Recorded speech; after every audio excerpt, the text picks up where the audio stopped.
Thanks for holding. Can I help you? Yeah, there's a hot air balloon on the north end of town, and there's a guy hanging from it, and I don't know if he's supposed to be or if he's in trouble. Okay, and where's this at? Kind of at the old sugar mill. Okay. All right, we'll go check it out. Thanks, Holden. Can I help you? Oh, hi. I don't know if I need to be calling you guys or not, but there's a yellow hot air balloon up in the air, and I swear there's a person hanging from it. Yeah, we've gotten a few calls. We're in the area checking. Oh, okay. I'm sorry to bother you. It was really troubling. Yeah, it sounds like it. Longmont 911, what's the address for your emergency? We're at Chick-fil-A Longmont, or Chick-fil-A on 119. But I'm not calling for anything here. There is a guy dangling from a hot air balloon out over Martin Street. Okay, we are aware of it, and my officer checked. It appears he's harnessed in there, so I'm not really sure what he's doing. Longmont 911, what's the address for your emergency? I see a hot air balloon off of Ken Pratt, and there's somebody hanging from beneath it. He appears to be harnessed in, so we're not really sure what he's doing, but okay, thank you. All right, bye. Bye. A man dangling from a hot air balloon over Longmont drawing some concern and repeated calls to 911. Turns out, though, it was not an accident. That man, his name's Dan Vinson, was there on purpose. He was filming a video for a new exercise product he and his friend are working on. The portable suspension device that obviously allows a person to do pull-ups anywhere. A lot of people were really concerned for your safety. We didn't expect to be so close to so many people. We thought, if we can do a workout hanging beneath a hot air balloon, then people could use these monkey bars to work out anywhere.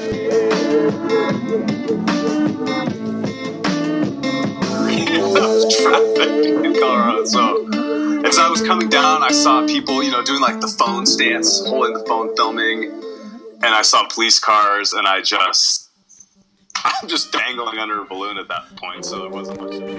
Hot mic. What? That was awesome. We just had an amazing conversation with Monkii Dan. Monkii Dan. Dan Vinson of Monkii Bars. If you were to look up wild man in the dictionary, you would see this dude's picture next to it. He's a wild man. You can check him out at Monkii, MONKII.co. You can check him out on Instagram at monkii.co, MONKII.co, and you can check out Dan's personal page at Monkii Dan. Yeah, this is a really great conversation. He's a co-founder of his company, Monkii Bars. He shares his story about how they got to where they are now. They're an amazing partner of ours in providing their workout equipment for our workouts at launch. So grateful for Dan and Dave as well over at Monkii Bars. We are also super stoked to offer the launch community a pretty big discount on some Monkii Bars. Dan and Dave have let us offer pretty much all the listeners and everyone else who wants to get involved in this wildness 20% off Monkii Bars 2 from their website with the code LAUNCH. That's LAUNCH. That gets you 20% off Monkii Bars 2. They make the best holiday gift. It might be the strongest you'll be in your life. Yeah, like a silver. That's a total sale. Yeah, it's like a silverback gorilla. So go get you some, and thank you, Monkii, and all monkeys in the Monkii Society. We appreciate you. You can also find us at Launch Living on Instagram. You can find myself at starbuck.rob. And you can find the homie Z Money at Zach Barbiaz. ZACBARBIASZ. Ready for this little collabo today? Yeah, let's do it. Live wild or die. See you at the top. Holding on tight, saying what's right. Mister, tell me how you know when we're the ones living this life, fighting this fight, changing how the story goes. See, you don't understand, it's out of your hands, and we're brighter than the stars above. We are the sun. So you I was just dangling under a balloon at that point, so there wasn't much I could do. Were you nervous? Was it scary? Hanging off a balloon doing pull-ups?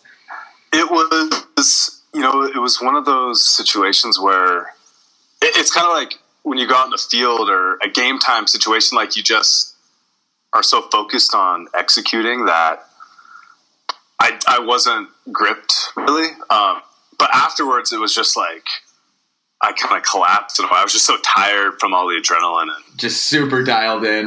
Yeah. And I mean, I was working out for it's like you're hanging up there. So it was kind of all this stuff, but yeah, it was fun. You had a workout in the sky. I don't know. High altitude training. Really high altitude training. How did you come up with that idea to just say, all right, we're gonna take these bars and we're gonna put them on a hot air balloon and go do it?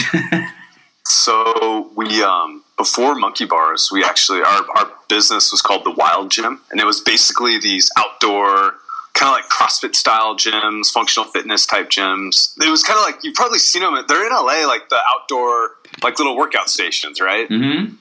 So we wanted to kind of upgrade those, and we had great traction with Fort Collins, and we were going to put one in, and then we'd worked on it for about 6 months, and all of a sudden within a few days it just came crashing down. And for some reason my solution was to go hang off a hot air balloon to launch Monkii Bars. That was we had failed at that kind of avenue of the Wild Gym. So we're like, all right, we're full on Monkii Bars, so we need to make this Kickstarter video, and that was for the first version, which we launched in 2014. But I don't know, it's just the idea is like work out anywhere, right? So how do you kind of best portray that? Yeah. So for some reason I thought off a hot air balloon's great. And on behalf of our community, we want to thank you so much for sending us Monkii Bars that we can incorporate into our workouts. Everyone's been loving them, and we really, really appreciate you doing that. That's awesome. Thank you. Yeah, no, I mean, thank you guys. You guys are, I think I told this to you, Rob, but Zach as well, like, you guys are using them kind of how, that's like the ideal, right? Outdoors in this cool, beautiful location with a group. I mean, that's what the essence of what we're about is. So thank you guys. For sure. I was stoked because it was funny, like, probably 5, 6, 7 years ago, I was just hiking through the woods in Colorado, and I would just pick up rocks and literally start curling a rock or overhead pressing a rock or stop and squat a rock or find a branch around camp and press it, whatever. There's nothing better than working out outside. Like, fuck working out in a gym. You're like working out in everybody's sweat, everybody's armpits, and like there's no air circulating. It's just like fluorescent light beaming down from the ceiling. So yeah, I'm all about down with the gym. Yeah, down with the gym. Get outside. It's better than nothing. Outside is just Well, what's interesting is, in college I was training in the gym a lot. You guys were as well. And before my senior year, I was a wilderness ranger in California in the Sequoias. In Sequoia National Forest, and same thing, Zach, like just kind of built this all natural gym, basically squatting logs, pull-ups on trees. I remember those pictures of you. Augie would show us pictures or something of you squatting in the forest, and I was like, this dude is wild. I was like, who is this guy that goes to Georgetown and actually goes out in the woods? Like, whoa. And for those listening, Dan played Division I lacrosse at Georgetown, and in the off season had to train for playing lacrosse, and that's how he was doing it. When I don't think a lot of people know this, I was a walk-on as well. I actually got cut my freshman year. I was a walk-on, and I'm a little guy. I'm like not even 5'8". Right now, when I was in college, I was about 165. Now I'm like $150. But you're strong. I was a little guy, so the training, I had to be strong or else I'd just get crushed. So yeah, I mean, Augie, he helped me a lot those first few years, and then Coach Ungar later. And I have about like 10 hours of footage of me out in the woods, like it's like half Bear Grylls, half, I don't even know, like, all right, if you see this log here, it's a nice log. It's a good diameter. I'm going to squat this log. It's like over a decade ago, you were starting wild or monkey bars in the woods. Yeah, I mean, it's kind of like, it was kind of that, I don't know, it seemed obvious to me at the time. And then David, who's my business partner with Monkii, you know, he was actually in the Peace Corps in Ethiopia. And he was like squatting used trashed car parts and rocks, and like they were just using whatever they could find over there. Yes, that is so awesome. So that's kind of how we came to this idea of just, and you guys as well. Like we came to this idea of just exercising the outdoors. So it's a good place to be. and here you are. Yeah, here we are. God, it's so awesome. How would you say working out outside has improved your quality of life? Well, that's an interesting question. I mean, I guess looking back, here's where I'll start. Looking back, like when I was maybe, let's see, kind of like middle school, early high school, like I wasn't into the outdoors at all, really. Yeah. And I remember a few distinct moments, my first camping trip with a buddy, and my grandfather used to take me fishing. But there was kind of like, I don't know what it was, but for some reason I just decided like, oh, I'm going to go start climbing mountains or hiking or whatever. And started just working out outside as well. So where I lived in California, there were some pull-up bars just on like the bike path I could run down to and do just a calisthenics workout. But I think to answer your question more concisely is training outside, working out outside, working outside is a job. I was a wilderness ranger and wildland firefighter for 5 years combined. All of that has led me to where I am now, which is beautiful Colorado, where I can wake up, go for a trail run, and basically world-class, beautiful terrain. And I'd say I'm very happy at this moment. So I was literally just going to say that just makes you happier. It's like, I had some friends in town from Colorado the last few days. And I was like, skiing just makes me so happy because you're outside, okay, and you're working out, so you're getting a bit of a physical workout. You've got the sun usually beaming down on you, so you're getting that vitamin D. You got the wind against your face. You got the good tunes on in the ears, so now you got the sound therapy going. Mm-hmm. Visually, everything's freaking beautiful, so you're like, wow, man, I'm stoked. You know, the stoke is like, it's just happening. You don't even have to try. It's like... So just being outside in general, I think just your freaking happiness is higher. Yeah, and I would say the same thing for me when it comes to working out with the Monkii bars. Like the fact that I can take those and go put them in just insane locations and sunset and sunrises and all this, it makes me happy being able to work out in those environments that you typically wouldn't be able to get a workout in. Or you could, but not like the ones that you're doing with the Monkii bars. Yeah, well, by the way, like, it's interesting. I'm very motivated. Like, when I see you guys go do stuff, I'm like, oh, man, I got to go do it now. You know, that's totally what we do, too. Like, Dan's doing that. Dan's it right now. We got to go. Dan's on a balloon. We're going to have to take a rocket ship. Yeah, exactly. Yeah, no, it's a good, in a way, it's almost like this, it's, like, I want to keep up, you know, I want to make sure I'm living up to what we're saying. So you guys are motivating me a lot as well.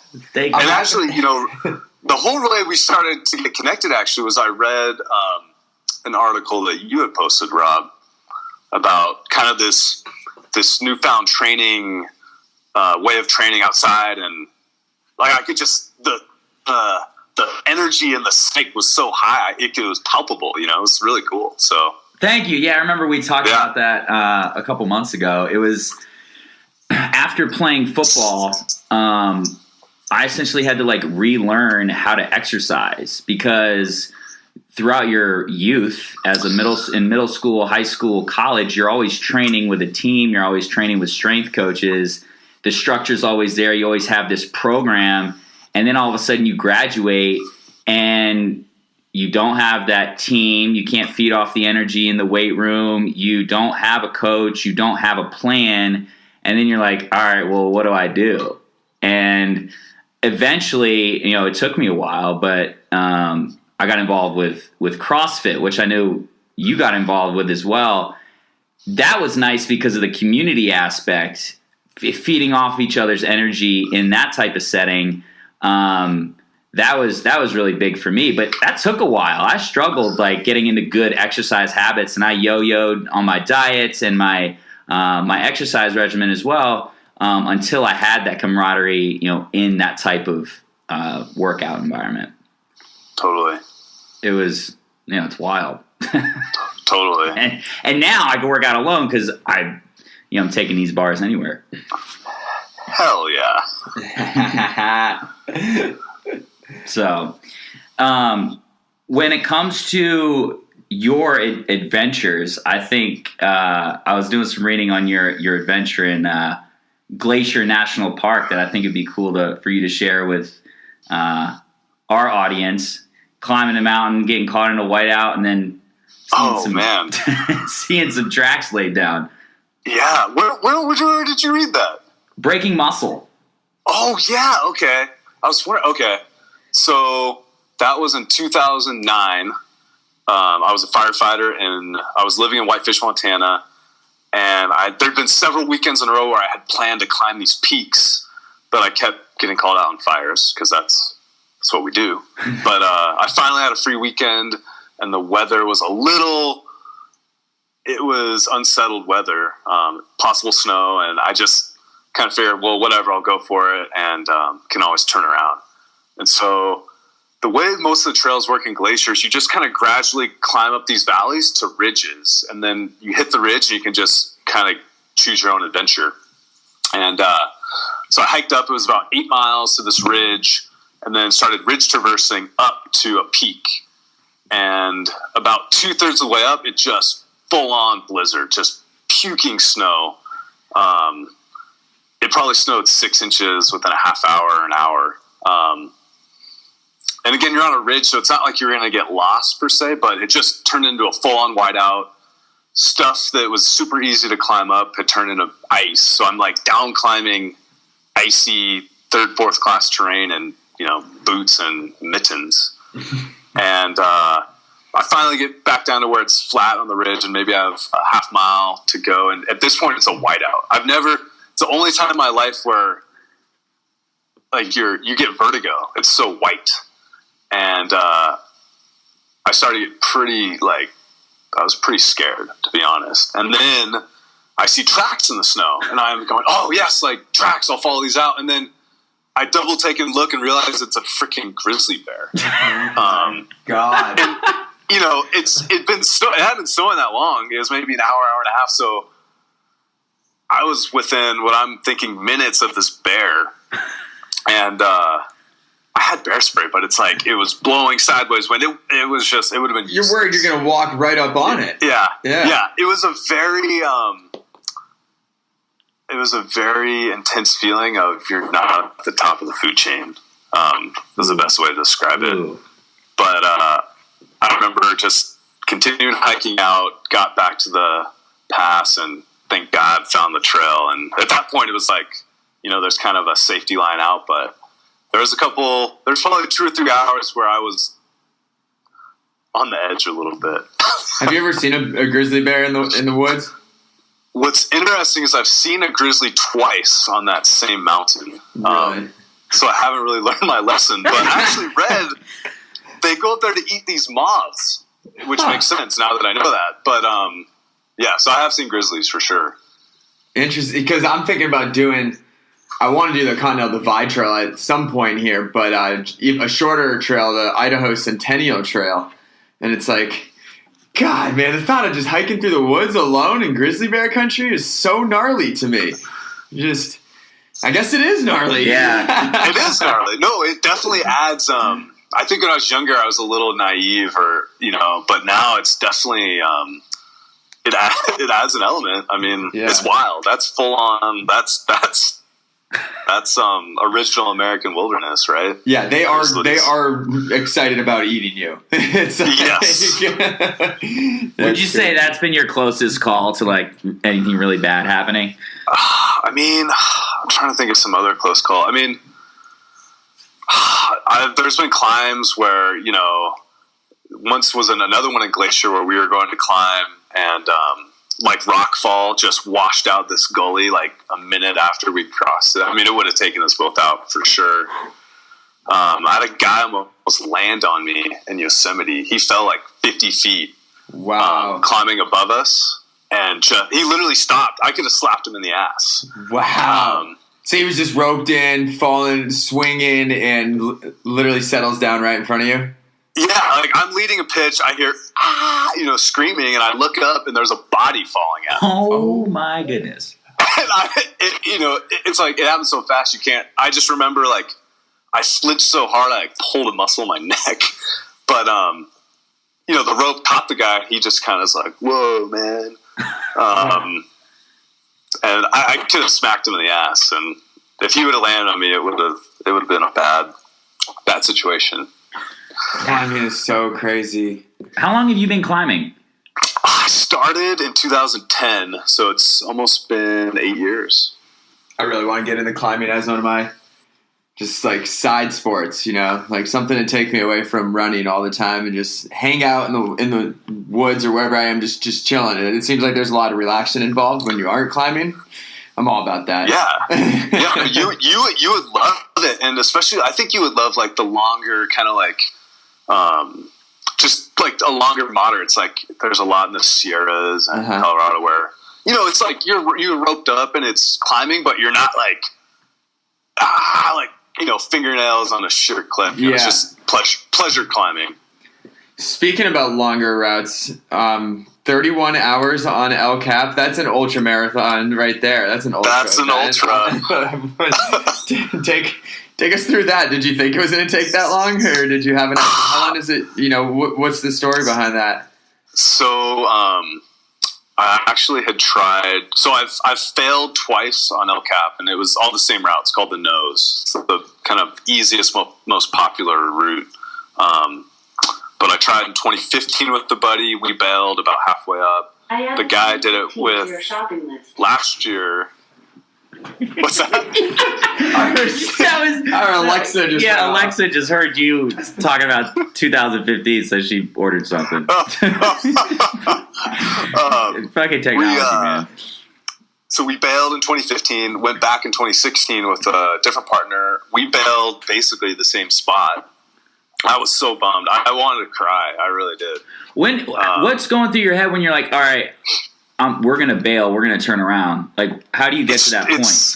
So basically, you kind of need to plan on water and food for kind of how long you think. And so we had planned on water and food for like 25 to 30 hours. And at our pace, it was going to take us like 40, 45 hours. Which just it's like a safety thing, right? Like if you go beyond that threshold of being dehydrated and just not having energy, you're going to make poor choices. So we bailed, and we just like sat in our tents for a day, just moping. At least I was, and we kind of regrouped and said, "All right, we're going to go lighter. We're just going to start the bottom and not stop till we get to the top." And we stashed water actually as we were rappelling off, so we knew we had extra water. And started at 4 p.m., climbed through the night. We did. There's one of the coolest part of the routes. It's called the King Swing. So you're about 1,500 feet off the ground. You climb up this crack. It ends. You clip into these chains, this anchor at the top of the crack. You lower 100 feet. Then you literally run side to side on the rock. Like you're sprinting on this vertical rock face to swing into another crack. So we did that. What? We did that in the dark at like 3 a.m. And that was probably one of the like coolest things I've ever done. And you just feel like, a superhero or something, even though we're not. But I would say being in the woods at night or clearly on El Capitan at night, there's like nothing more empowering. You're just like the only one up and out there doing something, and you're doing something badass. You're just banging your chest in excitement. Yeah, I mean, it was again, it was that kind of like we were just in execution mode. So the feeling I describe it as is it's kind of like swimming in really like a deep lake where there's like that abyss below you, but you can't see it, but you can feel it. Ooh. So yeah, we kept climbing. We climbed through the next night, and we topped out around 1 a.m. So it was 31 hours, and then we call it. So there's a term in climbing called NIAD, NIAD. It's nose in a day. So we call it the NIAD Plus, or NIAP, nose in a push. But then the bummer is there's a really quick way to descend. It's like an hour or two. It was dark, so we opted to hike like an extra 9 miles around after we'd already climbed. So it was 31 hours of climbing isn't enough for you to go hike 9 miles. Yeah, so it was snow. I mean, this is in May, so there's snow we're post-holing through, and we're out of water, so we're just like hands and knees in the streams. I actually got giardia from that, which was that's not fun for anyone around you. yeah, exactly. So, that was we rolled into the parking lot like at 9 a.m. So it was. I think it was like 51 or 52 hours of movement and no sleep. That's nuts. I just listened to the Courtney Dauwalter podcast on Joe Rogan. Do you know who she is? She, gosh, that name's familiar. Is she the one that just did the race in Moab? Yeah, she won the Moab 240 outright in like 57 hours. I think she beat the next closest person by 10 hours or something. And she said she slept 5 hours the whole time, and it was just like one of them I think was like a little nap, like a 1 minute nap. The other one was like, obviously she had I think she said she had 3 naps. I don't know. It was freaking crazy. Like I've never done any. The farthest I've gone is 70. In a run is 70 miles, and I didn't have to sleep. It was 16 hours. But a lot of these people aren't sleeping. I can't. So you didn't sleep on the wall or anything? We did not. We stopped for like an hour and kind of like sat there like scared, basically. Should we go? Should we bail? But yeah, we didn't sleep, and that definitely got to me for sure. But we talking about back to the ultra running. It's my question is I've done a couple 50Ks, so kind of like the shortest ultra, but I hike a lot. Do people actually run? Are they running for like 70 miles or 200? You're asking the right guy over here. That's the people winning them are definitely coming closer to running the whole thing, but like the stupid steep stuff, people are power hiking and just throwing down the hike and stuff. But I mean, some of them are running a lot. Like Killian, he's literally running up Everest in the snow with crampons and such. It's just so nuts. But I always tell people, like, the term ultra runner is a little bit loose. It's like ultra hiker, walker, however the hell you can get up and down these hills in some time. But when I go out and do them, I'm pretty much running the flats, running the downhills, and hiking as fast as I can uphill. And if if I'm really being lazy about it, I'll do what, my friends and, I consider ball theory, where if it'll roll back to you, I'll walk it or speed hike it. If it's flat or down, I'm going to sprint just to conserve as much energy as possible. Because you are out there for so long, moving consistently. And you're trying to keep that heart rate, as low as possible. So like running uphill versus my speed hike, they're not very different, but one requires a lot more output because I'm turning the engine over faster, by running up the hill. But then when you actually are running, like the downhills, I love bombing downhills because that's when it's fun. Like someone like you that's an athlete or any of us, it's like the downhill becomes just this agility test the whole way. Yeah, Totally. It's freaking rad. You're like putting your foot on rocks here and there, and if you eat shit, you're falling hard. And then flat, I dig the flats because you can really just open it up and feel how you're supposed to move. Like all the biomechanics are just like, at that point when you're running flat for a while, you have a chance to hone back in and really feel yourself moving. So yeah, I can get jacked up and talk about running the whole time. Oh, yeah. But well, see, my problem in Boulder is I just go straight up and straight down. I never go like flat, so I'm really slow. Yeah, flat. I mean, some of my times are people always. The first question is, "How fast do you go?" And it's really like, not that fast, man. Yeah. Like for me, it's all about being out as long as I can. And yeah, there's not much flat here or any flat really at all. You got to get on the crest line and be running the ridges. But I don't know. I love it. Yeah. So Yeah. What do you eat when you're going on these long climbs? What's your nutrition like? So for El Cap, it was, let's see. Gosh, I have it written down somewhere actually, but I actually do like a lot of higher fat stuff. So like Justin's nut butter, I really like. Yeah. Because you're not, climbing especially, it's a pretty slow activity. So you're burning. It's like ultra running, really. You're trying to go as slow and conserve as much energy as possible. So you're burning at a relatively low intensity. It's just for 30 hours. So I brought a bunch of Justin's nut butter, Cliff bars. I really like a Steamboat company, Honey Stinger. I dig Honey Stinger. I like their stuff. Yeah. I like their stuff a lot. I think I had a couple Epic bars. I mean, it was like probably 7 pounds of bars, gels.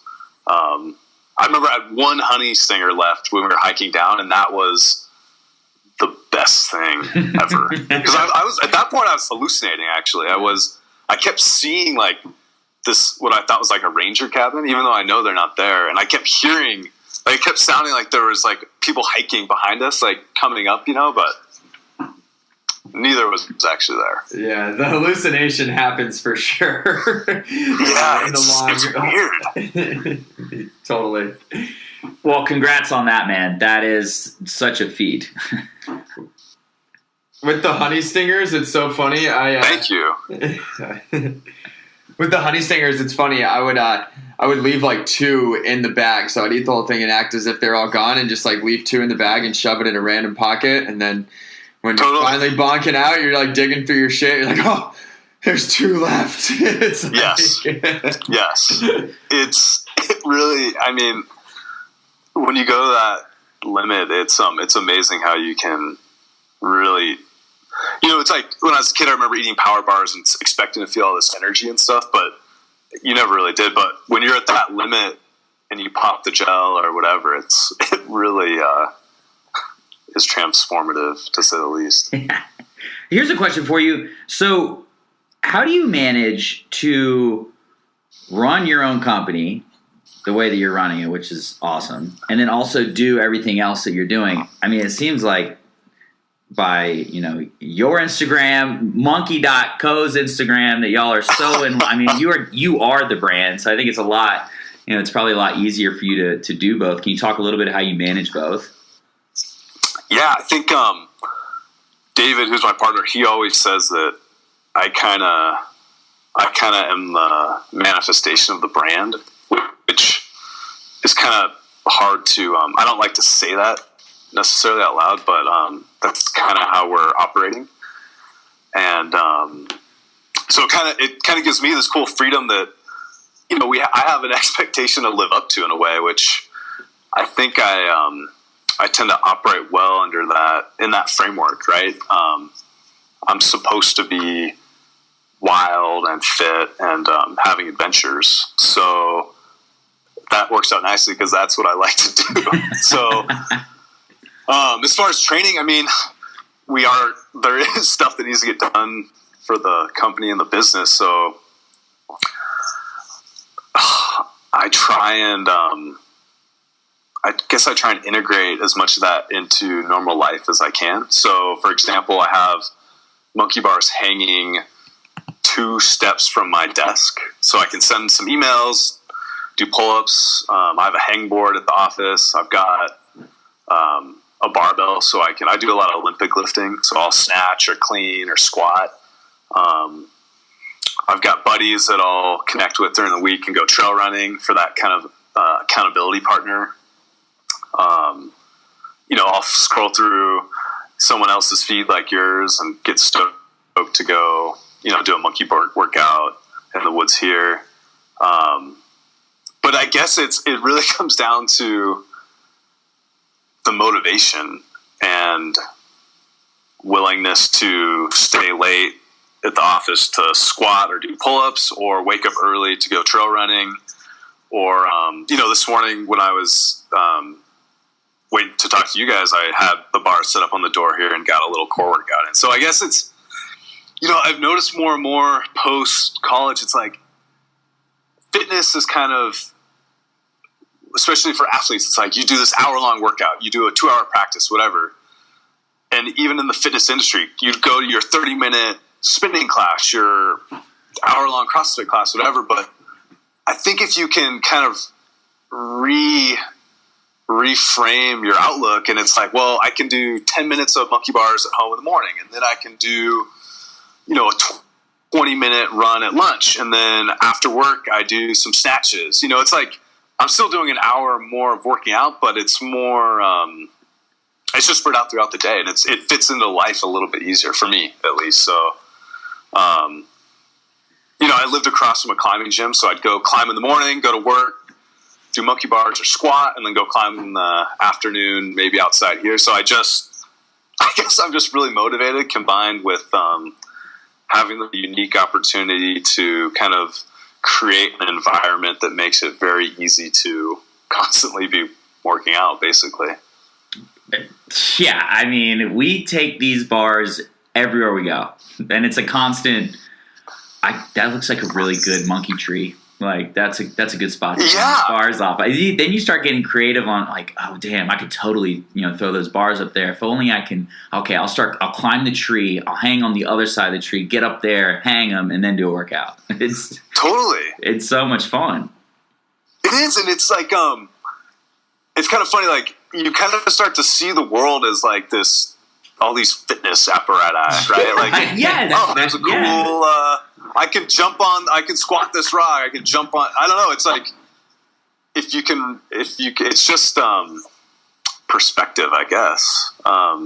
As you start to shift your mindset like that, it makes it really easy to simply do push-ups like at your desk is as complicated as climbing trees and right. Yeah, Monkey's way more than just a product. It's a lifestyle. At least from the outside, it's obvious. I mean. The thing you hear all the time is I just don't have enough time. It's like you can work out anywhere and do anything. You can do sit-ups during commercials. I used to do just push-ups in the office at work. Like whatever. Yeah. Get it in. And that constant movement just puts you in a much better mindset. It certainly makes you feel better about yourself at the bare minimum. Yeah. And I think what you said, movement, it's important to think. I think when people think workout, they're thinking sweaty, hard, painful. It's like it doesn't necessarily have to be that. I think that's good occasionally, but movement and just being active, I think, is really the secret sauce when it comes down to it. So yeah, I always consider anything that's time on my feet to be training. Like legitimately just standing up and walking around is time on my feet. Like I'm still walking around 165 pounds, and it's time on my feet. And then at night is when I sleep and rest, right? That's a third of the day anyways, is the 8 hours you should be getting for sleep. So the rest is all just, that's when you're putting it in. It's just a lifestyle. Yeah. Yeah. What type of advice or guidance would you have for people that may not be able to get outside as much as they'd like to? Maybe they're in a really cold and miserable climate or whatever it is, to get more movement into their day. So I think I still think you should make it a priority and point to get outside, but maybe it's not every day or even every week. Well, it should be at least once a week, right? But I think you could reframe it, right? So if you're training at home or at a gym, you're training to go outside, right? So in a way, if you reframe it, it's like if I'm climbing inside in the gym training, I'm thinking about El Cap. So in a way, like my mind is outside in a way, if that makes sense. Yeah, I really like that. So I think, if it's hard, like I get it. People are busy. It's unfortunate. Time is limited. So something is better than nothing. So if you can, maybe you plan like a ski trip or a cool hike or surfing, wherever you are, what's conducive. If it's cold climate, maybe you're cross-country skiing or ice climbing or snowshoeing. But if you have that planned event, then it makes doing all the work up to it that much better. And again, in your head, it's like you're not in the gym jumping rope. You're outside on the trail, if that's how you can kind of think about it. So totally. If you have a why at the end, it's you don't end up resenting what it is that you're doing for training or all the hard work you're putting in. You don't feel like you can fall back on the why and have much more of a purpose than just like, well, what the hell am I doing this for? Like, why am I doing fucking pull-ups in a tree right now? What do I have, what am I training for? So setting the goal is a big deal. Yeah, and I think, people, especially our generation, like, we care a lot about experiences, right? And I think a lot of that stuff involves travel and movement in a way. If you look at like Spartan races, or a lot more people are going backpacking, hiking. So if you want to have experiences and experience more, if you're fit, to me that's going to make you happier and enjoy the journey on the way. So that's what we always talk about. It all kind of makes sense to me. Yeah. It's the more you take care of yourself, the more you can be engaged with everything that life presents to you. Yeah, absolutely. Whether that's like climbing a mountain or, playing with your kids in the yard, whatever it is. Exactly. Exactly. So where are you taking Monkii Bars? What is next for y'all as a company? So we're redesigning Monkii Bars 2 right now. It's mainly the kit it comes in. So we're starting to get a lot of feedback from people, and we listen to the monkeys, so we're taking their feedback and doing. You're talking to two of them right here. One of my favorite things to do on a chairlift is get everyone going. Woo, woo, Oh yeah. And it's such a cool community, guys. Like between seeing you guys take your groups out and do workouts, and then we'll get emails from people just saying, hey, like, did you ever think about this? So it's just such a cool community to get that feedback and really understand what people want and how they use them. So we're making some changes for the existing kit. I'm excited to announce we're going to release a new product called the Monkii 360. Whoa! Whoa, you just got me super stoked, bro. New shit. Yeah, what is that? So it's a core and cardio training device, and it's super simple. It sets up in like literally 1 second, and it focuses on more rotational explosive training. Ooh. And I'll have to show you. I think the best way, I'll have to give you guys a sneak peek. Once we film, we're going to start filming our video actually next week. But I'm excited to show you guys a sneak peek. And actually, we may be out in LA, or I may have to come out just a separate trip just to meet up and get some feedback as well. So we can do an awesome event. We already got a spot up in Topanga. There's a bunch of old trees we can rig together, or rig the Monkii Bars up on. A little launch Monkii experience. Yeah, seriously, Dan, that would be a lot of fun. We'll collaborate and put an event together for you. Yeah, absolutely. We I think I told you guys this, but we did the Monkii Venture in Norway with 7 monkeys in August. And it was super fun. I mean, we obviously worked out a ton, but it was also like adventure based as well. So part of the new product. So we're going to do another Kickstarter in the spring, and the Monkii Venture for that trip, I'm thinking I want to go to like Indonesia and do like this monkey quest where we get dropped off on the island for like a couple nights, and we like so we spend this time out on the island. You know, it's like we do some monkey bars, like you're out there. We're out there, and then get picked up and do some surfing. So that's kind of the big vision. We'll see what happens. Oh, that's so doable. Like, let's go. Yeah. Buy your tickets right now. Yeah. So, 2018, it should be. I'm excited. You know, it's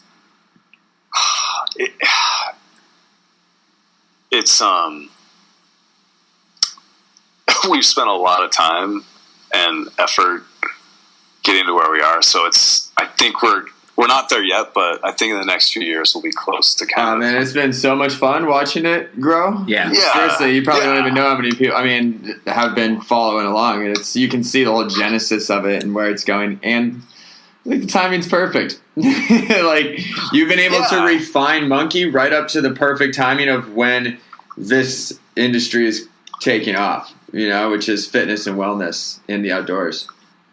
Yeah. So, better get a bigger bank, man. Yeah. Yeah, well, we hope.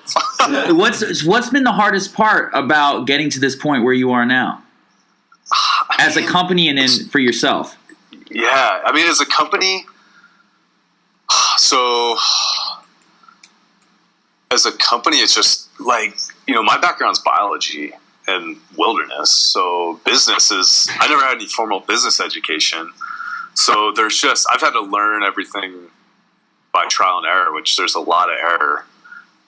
David, who's my co-founder, he has a business background and definitely leads that side of the company. But there's so many roadblocks with, I'm trying to think, like the city of Fort Collins backs out. What do we do now? Like, all right, we do Kickstarter for Monkii Bars 1. All right, how the hell do we make these things? All right, we figure out how to make them, but we have to hand assemble them, and it takes us 16 hours a day, and we have blisters all over our hands, and our wives are basically like indentured servants. We do another Kickstarter, it's bigger, we have more money, but same thing, like we're back hand assembling. So it's learning how to. We actually assembled, and we have a third partner, Jared. We assembled in his garage for like 3 months. It's like 100 degrees outside. It was full on. It was survival basically. But I think there's definitely like a perseverance. Like you're responsible for everything that happens. So if I don't do what I need to do, nothing's getting done, right? So it's a unique situation. I really like it actually, where you're responsible for basically everything that happens. So it's motivating in a way. And personally, it's just like, I'm married, David's married, and you want to be able to say like, all right, everything's good, but it's a lie, basically. So, you're always kind of on the edge of, are we going to be around next month or next year? And we believe wholeheartedly we will be, but so do we. Thank you. Yeah, but it's just, it's reality. So you don't have that safety net as much as you might, and maybe a corporate job, which I also don't know if that's true because I've never had one. But that makes two of us. Wait, so did you go when you graduated Georgetown and then you went right back to the woods? Is that right? So 2007, I was a wilderness ranger. Went back 2008. That was my senior year. I graduated in 2008. Went to Montana, fought fire for like 10 months, and then went back in 2009. I had one more year. I had a year of eligibility left. So I basically got to do a semester of, grad classes and squats. Hey, I got you. Yeah, so that was fun. And then after that, after school, I fought fire for, I guess, 2 years. And then I did wilderness for 3. Moved to Colorado in 2013. Basically ran across a gym here until last summer, and I was able to go full-time Monkii. I'm so interested by this because I had the same conversation with Zach in episode 1 and 2 about how he wasn't really thinking about maybe like his major kind of directing his career in life after school. Doesn't sound like you did either, whereas I was like, that's where I'm going to take my life. I just think it's super interesting that that's how you approach graduating from a good school. Yeah. Well, and by the way, Zach, I listened to those podcasts. I was like, man, I wish I would have hung out with this guy more. Dude, it's so funny. I know. I thought that is like, it wasn't until after, I think I was in Steamboat for a year or two, and you might have been in Colorado. I don't know where. I saw the Wild Men gym thing. I was like, how the hell did I not, like, it was like, I never even was, we weren't even in the same circles at all, so it didn't make sense. Yeah. We would have been doing shit. I also wasn't doing much, like, wilderness stuff then either, so it would have all been, I wanted to, but I wasn't doing it yet. So I probably would not have been any help for whatever you had going on in the woods. Sure. Yeah. But, yeah, I mean, so I was a human science major, which is basically human biology, and I was pre-med. I was in the School of Nursing and Health Studies.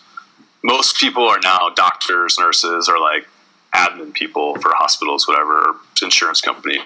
But, if you think about it, health and fitness is it's quite related to biology. And actually, I think it helps me understand a lot more about, I can take a principle from physiology and apply that to fitness as far as how do tissues respond to stresses and, understand what the actual hormones do. And just having that base has helped a lot from a fitness standpoint. But then from business, a school like Georgetown where you get a very well-rounded education, you're not just doing your major, you do, writing, English. So I think that just critical thinking and problem solving, that's what business is for us. Like, it's not, we don't do any of the business school stuff. We just, here's a problem, how do we solve it? Here's a creative idea, how do we communicate it clearly to monkeys? You know what I mean? It's we approach it more, I think, organically and maybe more as like an art form than this like mathematical scientific approach. So, well, it really feels like that from the outside, that everything that you're doing with your co-founder is super organic and it's great. It is. Honestly, we'll brainstorming. We're literally hanging off monkey bars. Like, I'll be doing pull-ups, whatever, dips, and, Dave's maybe, like, squatting, or we're working out, or we'll go for trail runs, and we'll brainstorm while we trail run, which I think, that's so awesome. Whether that's what it is, well, but if you think about it, like, at that intensity, you're bringing in a lot more oxygen to the body. I know you guys do a lot of breath work. So you're oxygenated, you're in this beautiful environment, you don't have your phone going off, and it's just ideas flow, man. They really. Yeah, so you're we'll just do that. Like thoughtless for about a mile, and then all of a sudden, the most profound shit you've thought of in the last month pops in your head, and you're like, "That's it." Yeah, that's it. Yeah, it's a new way to work. Yeah. It is. It's just. It's like, I think what's hard to get out of is like the 9 to 5, just because it's like time equals productivity, right? At least that's kind of how we're trained. But I might go, or Dave and I, or one of us might go for a trail run, or like even climbing, or could be just, using monkey bars at home, and have like this revelation, right, about maybe how the product should work or something like that. And that sends us on this trajectory that never would have happened if we weren't doing that. So it's hard to, I think most people don't understand you need to think, which might not look like traditional work, but it's so necessary for what we're trying to do, I think. Yeah, to get outside and to get out of the box, the cubicle literally helps you think outside the box and gives you better problem-solving abilities.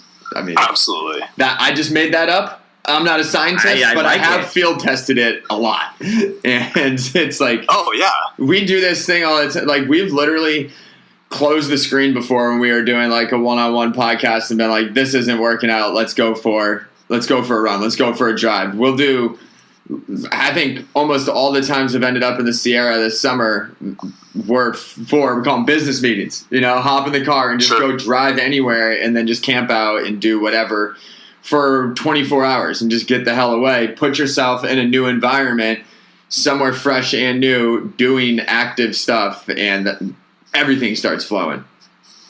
Hell yeah. Then you don't even feel like you're trying. It's just happening. Yeah. Yep. Super organic.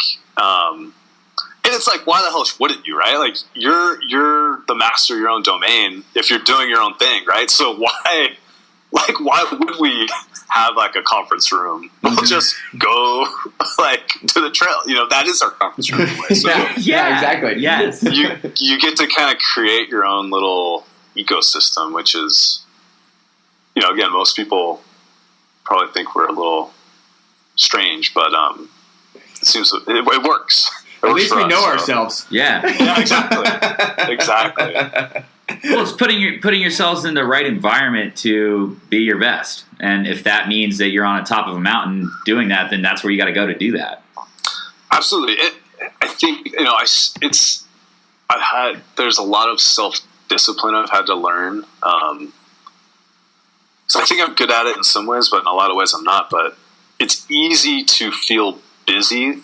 So it's easy to have your own company, be on Gmail all day, like you're not doing anything. You're not producing. Whereas the more I'm not on the computer, if I'm either out filming, out thinking, or out talking to customers, that's what is going to propel the company more than, I don't know, what email isn't producing. So yeah, it's literally, I think it's comparable to when you're trying to get a job and you're sitting in front of the computer all day sending out emails, email this, email that, when really it's like, just go outside and do the real thing and show up there. And like the solution isn't in the computer.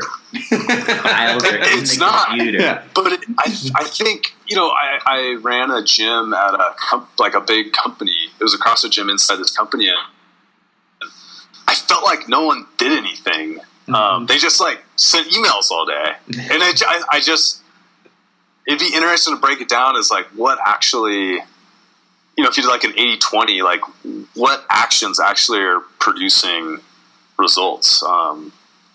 And to your point, like you're probably better off, instead of scouring Indeed or Craigslist, you're better off just going and knocking on 3 doors than sending 300 emails. Yeah, or join a club in something that interests you. Like, if you want to work in the adventure industry, go join a trail running club. Go start climbing at a gym.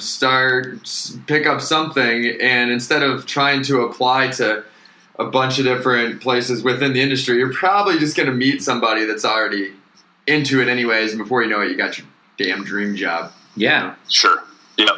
Absolutely. Those are the habits that I've struggled breaking out of, coming from that world for so long. Like that is what work is in my head.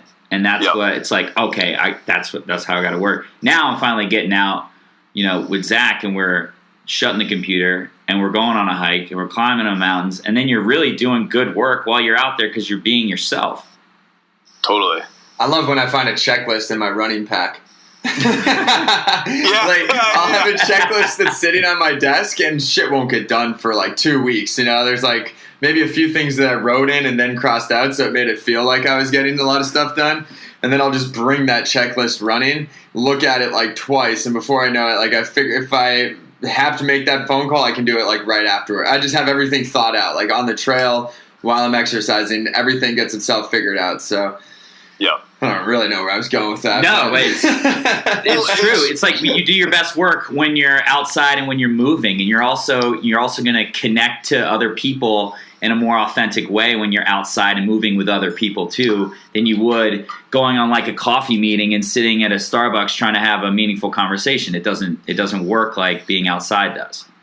Yeah, absolutely. And I think when you kind of give yourself these time restraints, so you focus on more, you focus on stuff that actually matters. So Oh yeah, That's what I'm all about. Real shit. Yeah. Dude, can't stop doing that now. Yeah. we love being monkeys, and we really are grateful for you guys. So thank you.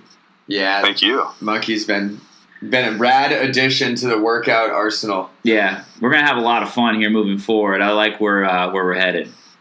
Yeah. So where is launch at as far? I mean, I just saw a picture you guys posted, like your workouts. Like what? Fill me in real quick. I'm not active, healthy, living to the fullest lifestyle community. So, I mean, we're just trying to bring the goodness to as many people as possible. So, via fitness, activity, the outdoors, like that's free, and it's always going to be free. Like we're doing shit, come do shit with us. And with the podcast, it's just like the more interesting, awesome, good people with fantastic insights that we can talk to and bring that knowledge to our community and beyond, the better. So I don't think we really know what the hell the final genesis is, but I don't want to get caught up on the end. I'm just trying to do the now. Yeah. That's it. It's really just trying to share inspiring stories that inspire us to live our fullest lives, while also inspiring this community to live their fullest lives too. But like Zach said, I mean, we're still trying to figure it out. Well, I think it's to me, like the fact you guys have 60 people showing up, or how many people are showing up to your workouts? We've gotten 60 different people have shown up to our workouts. We had 12 at our last one. We did a full moon hike a couple weeks ago, which was super fun. Had a nice turnout for that as well. So it's been going nice. Yeah, well, it's so cool. Like you guys you created your own. Like you're like, we think this is really cool. We think other people would. Like you just created it, and it exists. So funny you said it this morning. I was like, hey, you know what, man? I'm just trying to create the company that I want to be sponsored by. Yeah, right. I'm trying to create the company that I want to work for. Yeah. So I'm a launch athlete. Yeah. Zach is actually our first launch athlete. Hell yeah. Yeah. We can. We'll be interested in signing you too. Yeah, so. Yeah. We do need. Seriously, we need some rock climbers on our list. I'm a free agent. I don't know if I'm not that good, so you might want to look at someone. There's plenty of them. I can hook you up with some people on board. Right. Yeah, but we're just we're surrounded by so many awesome people, and it's been really cool to see the community grow in a real organic and authentic way. Absolutely. Well, we're just trying to blow up all of our friends. Man. We just want to help all our friends. Luckily, our friends are a lot cooler than us. Like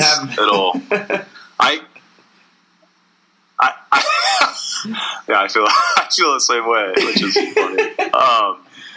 Well, it's just like the more good we can put in the world, the better. I mean, these are the avenues that we're doing it, because this is what we're doing anyways. Like Zach and I are already having great conversations with people like yourself, and we want to take that information and share it with people who aren't sitting in the room with us. Just like the workouts, like we're already working out on the beach, just come work out with us. Or we're already going to go look at the moon on a hike. Why don't you just come look at the moon with us? Like that's the mentality that we have. Yeah. Yeah. Well, I really want to come work out with you guys. So we're noticing some cool stuff. It's been super fun. Like, I mean, one of the main trends I've noticed in just a half dozen podcasts is everybody, like the good ones, have patience, and you've had patience as well. I mean, it's the Wild Man Gym or whatever. How long ago was that when you first decided you're going to do your own thing? So we tried. The original was Wild Man Revivals, which was in 2011.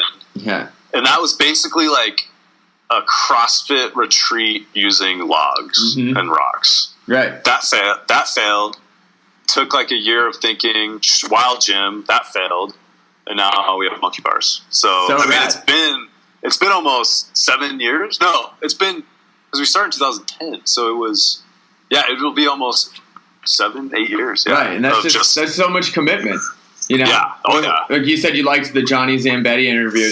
I mean, we loved doing that with Johnny. But the one thing we noticed too was like he just had tons of patience. And believe in yourself, but a lot of patience. Like nothing. I think what I'm trying to hit on is that we want stuff so fast. all the time, but you got to have patience. Yeah, and you know what? Like starting, especially if starting with the business, it's so funny. Like we just had this idea, and we're like pitching investors, which is a really bad idea because you have no proof. And I think a lot of people they don't understand it. I didn't understand. I did not understand the work and time and what you're talking about, the patience it was going to take to get to where we are now.